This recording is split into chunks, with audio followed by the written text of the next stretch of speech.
When it comes to turning ideas into businesses, Africa is tops. The continent boasts the world's highest rates of entrepreneurship. That's as more than 1 in 5 working-age Africans plan to start a new business within 5 years, and more than 3/4 of the youth plan to do the same. But being your own boss doesn't come without its challenges. So this is Insights from Africa. I'm Bronwyn Seaborne, and on this episode, we discuss entrepreneurship. That's right, you're watching Insights from Africa. It's Business Day TV's newest show. Each month we'll bring you an in-depth look at key topics and themes from the continent that will give you insight into the challenges and opportunities that Africa presents. We'll be getting insights from key thought leaders and also be on the ground with businesses who, through the telling of their stories, provide us with a better understanding of what it means to navigate the African landscape. So let's jump in today's episode. Africa has the highest entrepreneurship rate in the world, and small businesses contribute significantly to employment, accounting for about 80% of jobs on the continent. And so growing and supporting these ventures become key. For a closer look at that, I'm joined by Philip Myberg. He's the Group Head of Trade at Standard Bank Business and Commercial Banking. Philip, thanks so much for your time today. Hello, Bronwyn. Good to be with you. Thank you. It always seems to be the case that entrepreneurs start up their business, and the very next question everyone is asking them is, how are you going to grow? And often that comes along with, are you going to grow in Africa? Because it's seen as this rich ground for growing a business. So if I'm an entrepreneur and I'm looking at African expansion, where do I go and what do I look at to get the key insights that I need to navigate a move like that? Yes, Bronwyn, it is obviously something that keeps entrepreneurs awake at night, is where does that next customer come from? Where am I going to grow towards? Which geography should I look at? My guidance to entrepreneurs in that frame of mind is always to start in an environment which you know best. Start your growth path in your immediate neighborhood, whether that's in your city, in your province, in your country. Learn those skills, understand the dynamics, work on your processes, and then gradually build out. So if you're in South Africa, then that would mean looking at the rest of the region. As an example, the SADC environment, where we know there's a customs union in our favor for entrepreneurs, where you can trade tariff-free. We know that the cultures are similar, not the same, of course, but there are similarities in some of the cultures with our neighboring countries. And so you learn your trade, so you learn what it takes to move products cross-border, learn to deal with customs officials, learns to deal with how to move use transport to move your goods abroad. And then you start looking at the rest of Africa and, of course, the rest of the world. But insights is important. You got to understand the dynamics and the nuances of each of these environments, because there are certainly differences that you need to be aware of. In support of this African expansion that you could look into as an entrepreneur, we have the African Continental Free Trade Area. How much of a catalyst do you see that being for entrepreneurs who can actually come to grips with what you've outlined there, that Africa isn't homogenous and you need to know about the nuances, but nevertheless, there does exist this opportunity that there's this free trade area that entrepreneurs could take advantage of?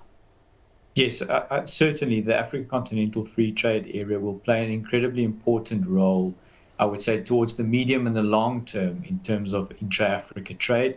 We are starting to see pockets of impact happening in the shorter term, of course, but it's around understanding what those tariff barriers are, what those non-tariff barriers are that the AfCFTA will work towards removing to enhance trade. This will not happen overnight.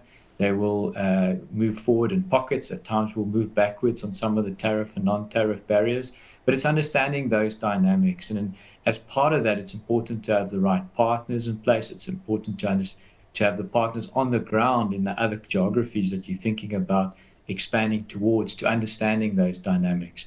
Not, of course, just market-specific dynamics, but also how those tariffs and non-tariff barriers are shifting, because countries are well known to change some of those non-tariff barriers, like phytosanitary requirements as an example, very, very quickly. And you have to stay on top of those information components by partnering with the right partners. So I need to stay on top of how that all develops, but there's certainly growth and potential. And you highlight that the Africa Continental Free Trade Area, an opportunity but a challenge as well. And there are a number of challenges if you think about expanding into Africa. And the first one that kind of pops to mind is that there's no single African currency, and we may get there, but certainly not going to happen overnight either. And so you're dealing with a number of forex challenges straight up when you're going across borders. Can a challenge like that be managed, or is that just something you're going to have to put into your business plan? It's something you're going to have to deal with when you start trading into different territories?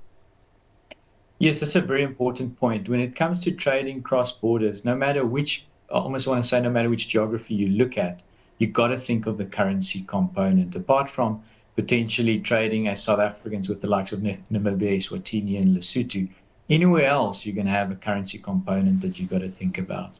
And we do know that world trade is dominated by the US dollar as a trade currency. And we do know that in so many of our African markets, the US dollar liquidity is a challenge and will not become less of a challenge in the foreseeable future in many of the markets. So as a small business, especially a small business where cash flow is always a challenge, you've got to think very carefully around creating markets or finding customers potentially in markets where they might struggle to pay you, not because they haven't sold your goods or not because they're doing well, but purely because they're struggling to get access to US dollars to be able to make that payment to you as a supplier. So it's always an important aspect to consider when looking at new markets. There are things that you can do to mitigate that risk, but it's not something that's going to be removed overnight. So you've got to be very aware of those challenges. Again, making sure that your financial partner is on your side and able to guide you through that. And yes, I agree with you. I don't think the single currency is something that's a realistic, foreseeable future solution. But certainly, if you look at initiatives like the AFCFTA's PAPS solution, Pan-Africa Payment and Settlement System, which will increasingly start becoming more important as a solution for African businesses to trade with each other, that's something to look forward to as a positive impact on this challenge. So Forex being one challenge, Philip, in your books, what other challenges do entrepreneurs need to keep in mind on when they are looking for African expansion? Yes, it's a good point. I mean, we've just concluded on our most recent Africa Trade Barometer, the Standard Bank Africa Trade Barometer, which gives us these incredible deep insights from businesses on the ground with regards to trade. It's a wealth of information, but one of the key barriers to trade is inevitably infrastructure on the continent. And that stems from road and rail infrastructure. We know that 80% of Africa's goods move on road, which is an incredibly challenging environment to operate when you want to trade cross-border. We do know that in many markets, power is a significant challenge. Fortunately for South Africans, it's been a little while since we've had to worry about load shedding. But in markets like Zambia, which is a key trade partner to South Africa, they've got load shedding of up to 12 hours, if not more, per day. This impacts your suppliers, your off-takers, if you're potentially trading with the likes of Zambia. So it's very, very important. There's a plethora of challenges, of course, but infrastructure is a key one when thinking about which markets to expand to, how to get your goods there, how to get your goods in, etc. Philip, before we scare anyone away, let's put the challenges aside and talk about, in your experience, what makes an entrepreneur successful when they are looking at going into other markets on the continent?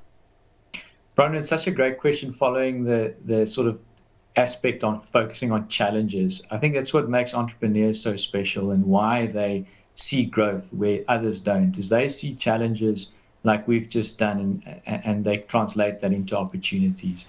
Entrepreneurs understand the risk reward calculation. And that's why they venture where very few others often venture and create incredible success from it, because they're agile, they're resilient, and they understand who to navigate with and who those partners are. So it's incredibly important that we don't just talk about the challenges, but also the opportunities. And some of these opportunities certainly get get solved by SMEs and small businesses way before large corporates do.